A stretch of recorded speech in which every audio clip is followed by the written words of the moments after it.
Hi, and welcome to the Thrive Chapter Spotlight. Today we are highlighting Isaiah chapter 47.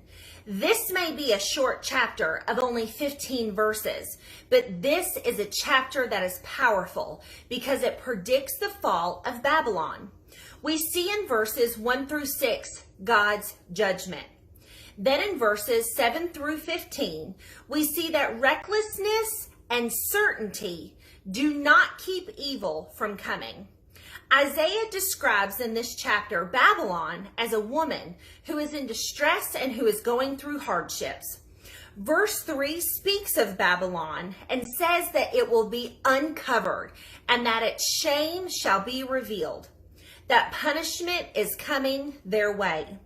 In verse 4, let's read, it says, "As for our Redeemer, the Lord of hosts is his name, the Holy One of Israel."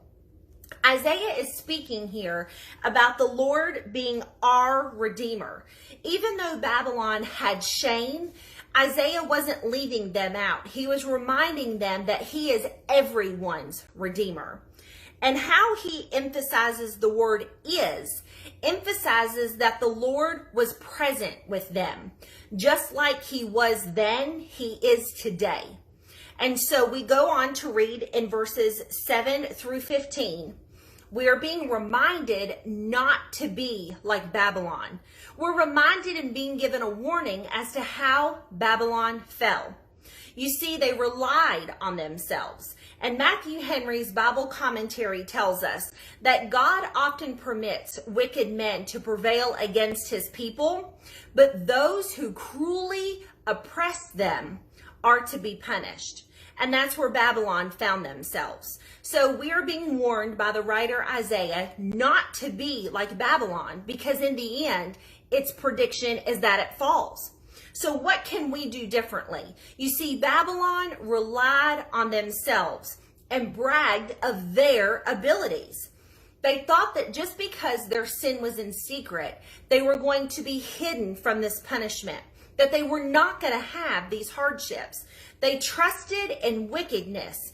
But in the end, Isaiah is reminding them or telling them that this is not going to save them.